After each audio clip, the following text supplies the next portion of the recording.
안녕하세요. 코어 수학의 필쌤입니다. 자, 오늘 하게 될 영상은 이제 집합이죠. 고등학교 1학년 2학기 첫 번째 단원이 되겠습니다.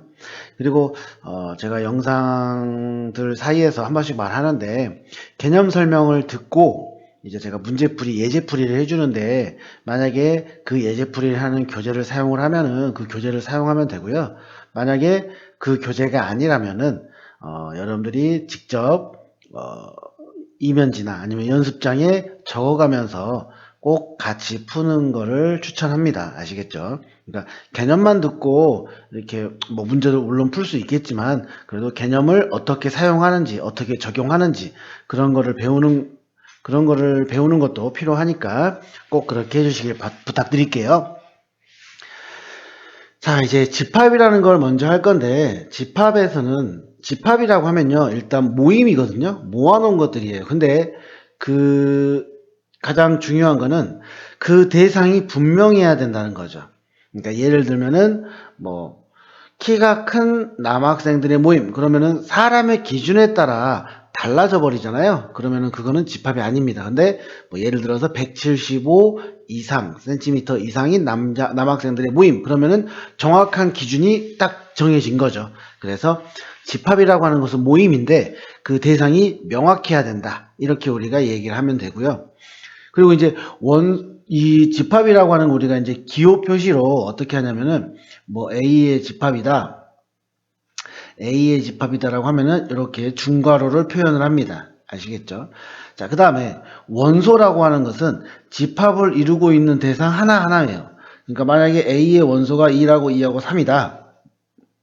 그러면 얘네들 하나하나를 우리는 원소라고 부른다는 거죠. 그죠? 자, 그러면 이제 이 집합의 원소의 표현을 우리가 사용을 할 텐데, 보시면요. 아까 했던 거 그대로 해볼게요.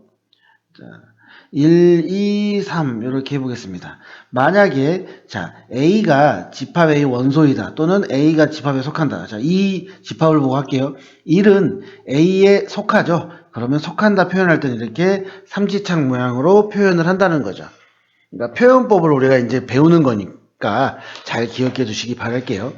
그리고 뭐 여기에는 4가 없죠. 그럼 4는 이 A에 포함되지 않는다. 이렇게 표현을 하는 거죠. 그러니까 원소가 아니다 또는 속하지 않는다 또는 포함하지 않는다. 이렇게 우리가 얘기를 할 수 있습니다. 그래서 집합과 원소 사이의 표현 방법, 이 내용 우리가 잘 기억을 해주시면 될 것 같고요.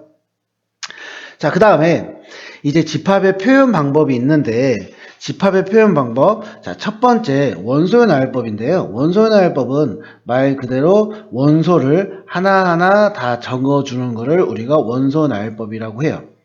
아시겠죠? 이런 식으로. 그래서 이제 조건제시법까지 먼저 하겠습니다. 조건제시법은 이거를 말로 표현하는 거예요. 자, 그러면 A는 우리가 이걸 말로 표현해 봅시다. 자, X가 원소예요. 자, X 봐. 그런데 X는 4 이하의 인 자연수 이렇게 하면은 될 수 있는 게 1, 2, 3, 4 4개밖에 안 되죠. 그러니까 조건제시법은 딱 정해진 답이 없습니다. 뭐 이것도 이렇게도 할 수 있죠.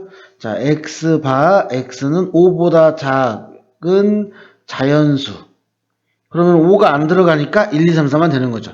그러니까 얘도 맞고 얘도 맞아요. 그러니까 조건제시법은 딱 이것만 답이다. 이렇게 말할 수가 없다라는 거죠. 그래서 원소나열법, 조건제시법 이렇게 우리가 하고요. 자, 벤 다이어그램이 뭐냐면은 그림을 그리는 겁니다.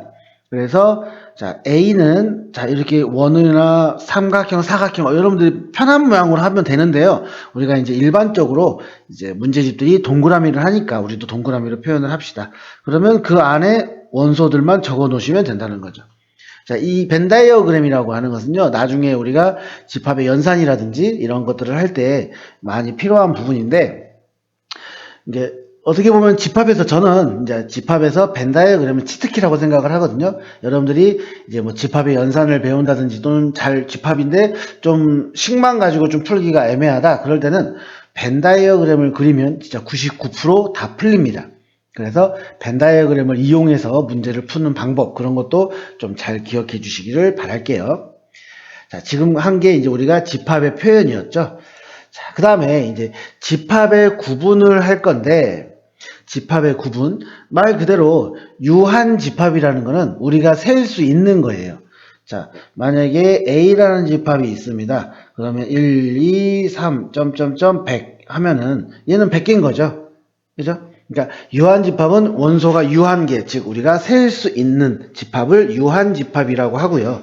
그리고 무한 집합 같은 경우는 셀 수가 없어요. 1, 2, 3 하고 점점점 해버리면 계속 가는 거죠. 4, 5, 6, 7, 100, 1000, 만, 10만 뭐 이런 식으로 쭉 가니까 우리가 셀 수 없죠. 그래서 그런 것들을 우리가 무한 집합이라고 이야기합니다.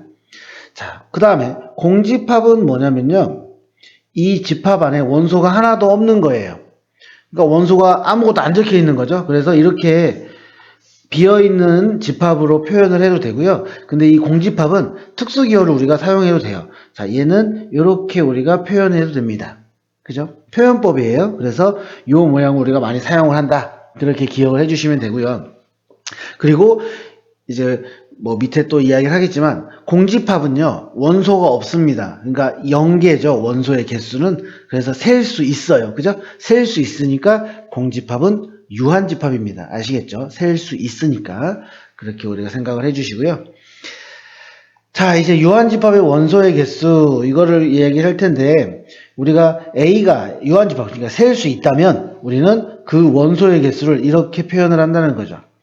그러면 여기 봐볼게요. 자, 요런 보시면 원소에게 셀 수 있죠? 원소의 개수 100개. 그러면 얘는 우리가 NA로 해서 100이라고 적으면 얘는 원소의 개수를 의미하는 거다. 그 다음에 여기서 본다면요. NA를 하면은 원소의 개수가 아무것도 없죠. 0개. 0개라고 적어주시면 된다고요. 아시겠죠? 그래서 우리가 집합과 원소에 대해서 배웠고, 그리고 표현 방법 배웠고요. 그 다음에 집합의 표현, 원소나열법, 조건제시법, 벤다이어그램, 그 다음에 이제 집합의 구분, 유한집합이냐, 무한집합이냐, 공집합이냐, 그리고 유한집합이라면 우리가 원소의 개수를 구할 수가 있다. NA를 통해서 그런 식으로 우리가 이야기를 할 수 있는 거죠. 자, 이렇게 해서 이제 개념 앞부분 우리가 이제 정리가 다 됐고요. 이제 문제를 풀면서 또 어떻게 적용을 하는지 한번 해보도록 하겠습니다. 수고하셨습니다.